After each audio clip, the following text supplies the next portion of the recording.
समाचार यूपी 24, हर खबर पर पहली नज़र।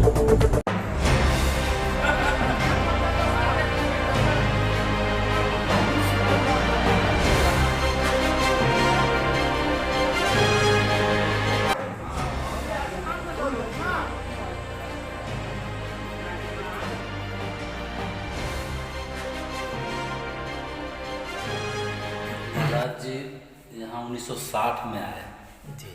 और महाराज जी आने के बाद यहीं पे रह गए हैं, यहीं पे समाधि ली है। हाँ, कब समाधि लिए हैं? 12 फरवरी 2001 भगवान कृष्ण प्रथम पूजा किए थे जी। और भगवान तो उसके बाद जैसे इन्होंने सरस्वती माता को ही जैसे कि बहुत ही सारा चीज़ मानकर, जैसे प्रथम जिह्वा निवासिनी हैं, वाणी की देवी यही हैं, विद्या की देवी यही हैं, तो उनको ही लेकर जैसे कि इस मंदिर की स्थापना हुई और मंदिर से बहुत सारे लोग भक्त जुड़े हुए हैं। ये जन कब स्थापना हुई थी? ये कौन से सन में? जैसे वैसे संभवतः मंदिर की स्थापना वैसे 1960 में ही इन्होंने जैसे कि यहाँ पे आए और 60 से ही जैसे कि यहाँ पे सतचंडी यज्ञ का जैसे प्रारंभ हुआ और धीरे धीरे विकसित हो गया। पहले ये महाराज जी की कोठली बनी, उसके बाद मंदिर बनी, उसके बाद मूर्ति स्थापित हुई, यही अपना क्रम जैसे चलते रहा।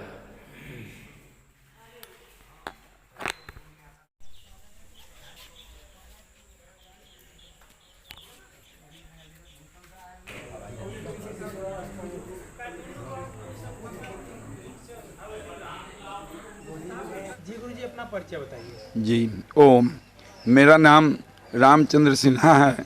जी। मैं बिहार मुजफ्फरपुर का रहने वाला हूँ और यहाँ आज ये मिर्जापुर के अदलपुरा क्षेत्र के सुल्तानपुर में जो माँ सरस्वती जी का मंदिर है, प्रांगण जी है, जी इसमें ये कैसा प्रोग्राम चल रहा है और कब से ये प्रोग्राम चल रहा है? जी, यहाँ जो अभी आप आयोजन देख रहे हैं, यह आयोजन 1962 में जब प्रथम हमारे स्वामी जी सदगुरु स्वामी सीसाराम सरस्वती जी का यहाँ आगमन हुआ, तब से यहाँ पर 2 नवरात्रा, एक शरद नवरात्रा और एक बसंतीय नवरात्रा में ये आयोजन हुआ करता है। इसमें महासरस्वती यज्ञ के साथ साथ सतचंडी यज्ञ का भी आयोजन होता है और इस क्रम में 1962 से लगातार वर्ष में 2 बार दोनों नवरात्रा में यह यज्ञ लगातार चल रहा है। आज स्वामी जी हम लोगों के बीच में नहीं हैं। 2001 में उन्होंने समाधि ले लिया, फिर भी उनके बताए हुए मार्ग का अनुसरण करते हुए हम लोग अब तक भगवती की कृपा से और स्वामी जी की दया है जो इस जगह का आयोजन लगातार होता चल रहा है। कौन कौन सा पूजा हुआ है? नवरात्र के प्रथम दिन से आज लास्ट दिन है। जी, आज निशा पूजा है, अष्टमी है। ये प्रथम ये दिनांक 7 तारीख से है, 7/10/2021 से इसका शुरुआत हुआ है, जो आश्विन शुक्ल पक्ष का प्रतिपदा तिथि था। उसी दिन से ये यज्ञ का प्रारंभ है और आज रात्रि में निशा पूजा है। तो अभी तक हम लोगों के सतचंडी यज्ञ से संबंधित जो भी कार्य था उसका समापन आज रात्रि में व्यवस्थित रूप से निशा पूजा का आयोजन कर यह निशा पूजा रात भर चलेगा और तब उसकी समाप्ति हो जाएगी। निशा पूजा में क्या होता है, थोड़ा विस्तार से बताएं। निशा पूजा में मुख्य रूप से पहले जिनकी पूजा प्रतिदिन करते चल रहे हैं, जिन देवी देवताओं का आह्वान किए हैं, सरस्वती माता यहाँ विराजमान हैं ही, अन्य देवताओं को का जो आयोजन हुआ है उनकी प्रतिदिन जैसे पूजा होती है वैसे रात में भी पूजा होगी और उसके बाद हवन का कार्यक्रम चलेगा। जितने देवी देवताओं का आह्वान हुआ है उन सबों के लिए हवन का कार्य रात्रि भर चलेगा। फिर प्रार्थना वगैरह होगी, आरती होगी और तब समाप्त करेंगे।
परिचय बताइए।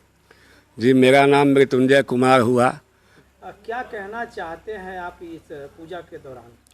जी, यह हम लोगों के गुरु जी के द्वारा 1962 ईस्वी से विश्व कल्याणार्थ निष्काम यज्ञ है।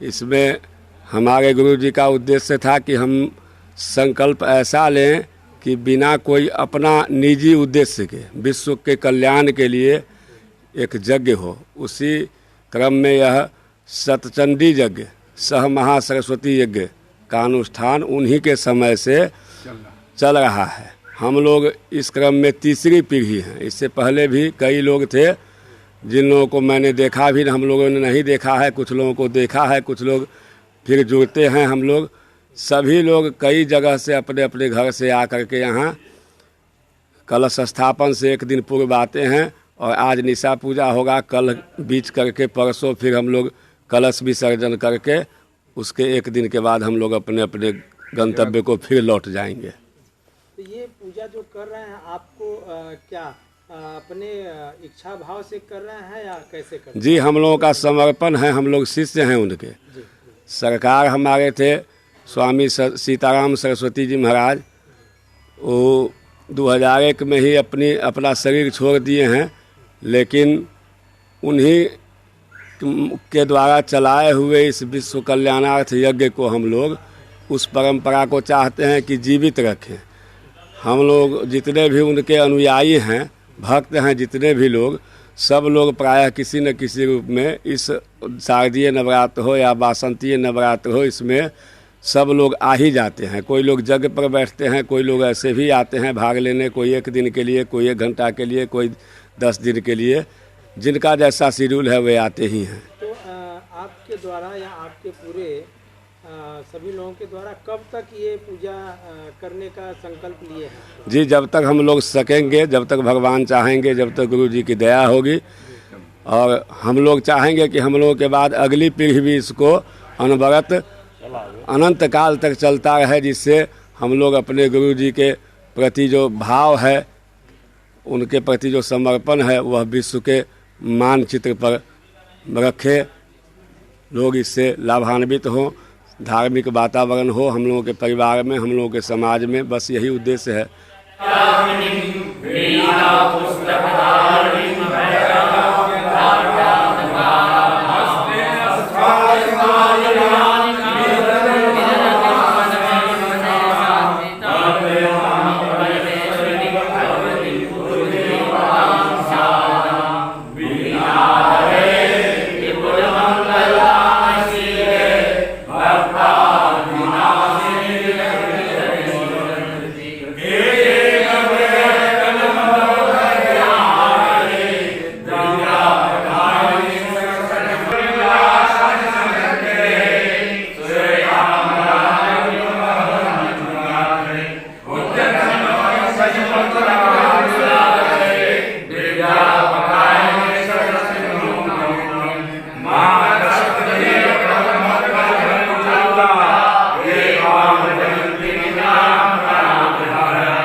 जी गुरु जी, अपना परिचय बताइए।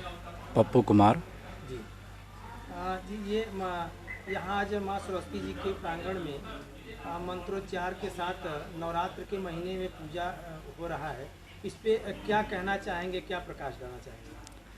ऐसा कैसी पूजा चल रही है? हमारे महाराज जी द्वारा स्वामी सीताराम सदगुरु स्वामी सीताराम सरस्वती महाराज जी द्वारा इस पूजा का जैसे कि सतत जैसे कि कई वर्षों से आयोजन किया गया है, जो हमेशा जैसे कि इसी तरह जैसे कि हमेशा जैसे चलता रहे। हम लोग भी चलाते रहे, हमारे आगे वाला पीढ़ी भी चलाते रहे। महाराज जी हमारे 12 फरवरी 2001 को जीवित समाधि लिए थे। छोटी वाली जो कोठली है महाराज जी की जिसमें समाधि लिए हैं, जय ओम सरस्वती लिखे थे। जितना दूर में जय ओम सरस्वती लिखा गया था उतने दूर में गंगा जल द्वारा और हर ईंट पे ओम माँ अथी के छेनी हथौड़ी से लिख कर उसका जैसे निर्माण किया गया है। कौन से सन में किया गया था? 1962 में। और ये गुरुजी समाधि कब लिए थे? 12 फरवरी 2001। तो क्या समाधि के दौरान कुछ इनके द्वारा शिष्यों को कुछ ज्ञान दिया गया था? यह कहे जब जग करेंगे, यहाँ से जुड़े रहेंगे तो धन्य धान जैसे कि परिपूर्ण रहेगा। ये सरस्वती मंदिर है, तो जो भी भक्त जुड़े रहेंगे तो आगे दिन जैसे दिनों प्रतिदिन आगे बढ़ते रहेंगे। ये कहना चाह रहे ये माँ सरस्वती जी के मंदिर प्रांगण में लगभग नवरात्र के महीने में लाखों भक्त आते हैं, तो किस उद्देश्य से आते हैं? क्या उनका क्या मंशा रहता है? जैसे आत्म कल्याण और पारिवारिक सुख शांति, यही सब के लिए। जैसे कोई भी व्यक्ति आते हैं, जैसे कि विद्यार्थी आता है तो भाई किसी को जज बनना है, किसी को कुछ बनना है, तो अपना माँ भगवती सरस्वती का आशीर्वाद लेते हैं। विधायक लोग आते हैं तो अपना आशीर्वाद लेके जाते हैं, विधायक बनते हैं। आज ही राजीव कुमार जी आए थे, सेवापुरी से चाहते हैं जैसे टिकट लेना, तो आए थे, भगवती का आशीर्वाद लिए हैं। कहना चाह रहे हैं अगर मंदिर प्रांगण में हम अगर बिहार से चल के आना चाह रहे हैं तो कैसे आएंगे? क्या लोकेशन है इस मंदिर का? जैसे कि वाराणसी कैंट आएंगे, कैंट से DLW से अदलपुरा से जस्ट सामने 1.5 किलोमीटर पूर्व में ये मंदिर स्थित है। पूरा कौन से जिला में पड़ता है? मिर्जापुर जिला, चुनार थाना क्षेत्र में।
Om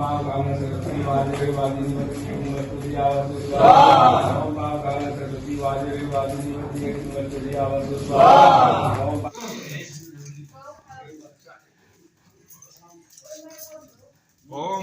मूर्धानं दिवो अर्ति पृथिव्या वैश्वान महत्याजम अग्निं कवि सम्राट मतितेज मदन बत्सरा नाभास मन्ना पात्र जन्यन सह दीमाः स्वाहा।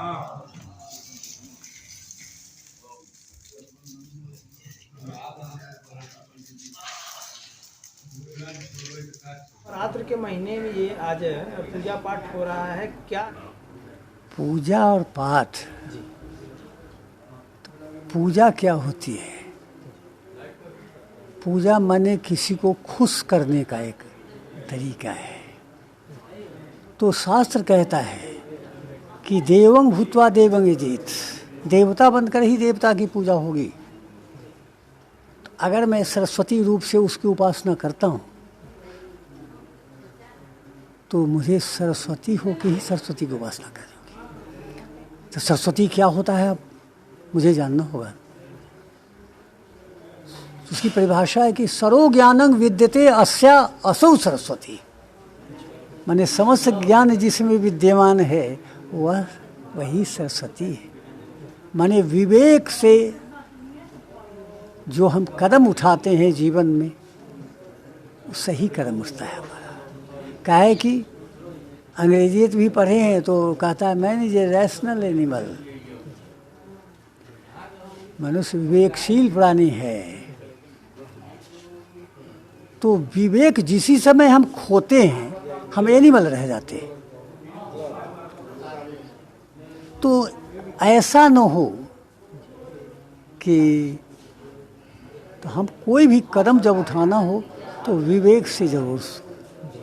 कहा कि हड़बड़ी का कदम तो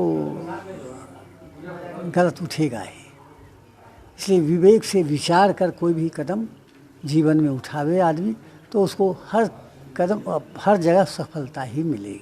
अगर सफल जीवन, सुखी जीवन, शांत जीवन चाहता है तो उसको। और शिक्षा की बात मैं अभी वही कह रहा था, शिक्षा मानव मात्र के लिए आवश्यक है।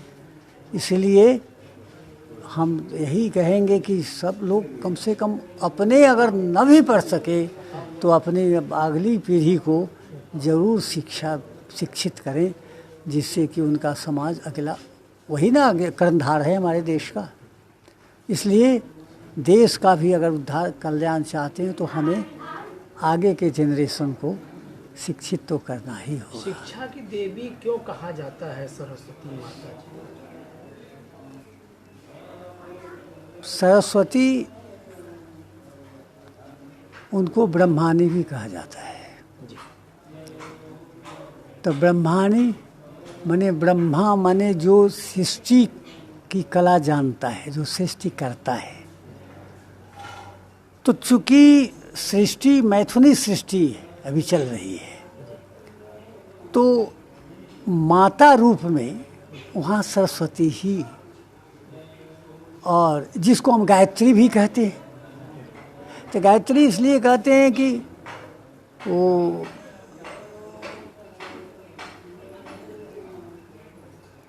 गायत्री छंद में ओम भूर्भुवः स्वः तत्सवितुर्वरेण्यं, ये छंद के जैसे कि हम अगर कोई गीत गाते हैं तो अगर हम बिरहा गाते हैं तो कहते हैं लोग, वस्तु नहीं कहते, कहते बिरहा गा रहा है। तो वैसे गायत्री कहते हैं, गायत्री छंद में उबारा गया है, इसलिए उसके देवता सरस्वती ही है। इसलिए अगर हर तरह से हम चाहते हैं तो सरस्वती रूप से ही उसकी उपासना करनी होगी।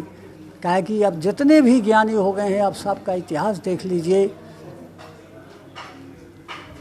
जैसे तुलसीदास जी रामचरितमानस लिखा है, उन्होंने क्या कि वर्णानाम अर्थसंघानाम रसानाम छंदसामपि मंगलानाम च कर्तारौ वंदे वाणी विनायको। पहले उसकी वंदना उन्होंने कर ली। ऐसा न हो जे मेरी बुद्धि ही, इसलिए बुद्धि की मालकिन है, इसलिए पहले उस वंदना कर दिए। अब वंदना करके तब आगे बढ़े। तो चूँकि युगल उपासना सीताराम लोग करते हैं, राधे श्याम कहते हैं, गौरी शंकर कहते हैं। तो जुगल उपासना में कोई उपासना का अर्थ होता है उप आसन, माने उसके समीप बैठ जाना। तो हम जो उपासना कर रहे हैं सीताराम का, उसमें कोई भी भय है? सीता और राम माता वे दोनों हैं, उनको कोई भय नहीं है। हमको भी ये भय है, इसलिए कोई ऐसा विचार ही नहीं आएगा, न कोई कदम उठ सकता है। इसीलिए युगल उपासना ही हमारे शास्त्रों में श्रेष्ठ माना गया है। अब मैं अपने वाणी को विराम देना चाहता हूँ, जगह भी चल ही रहा है।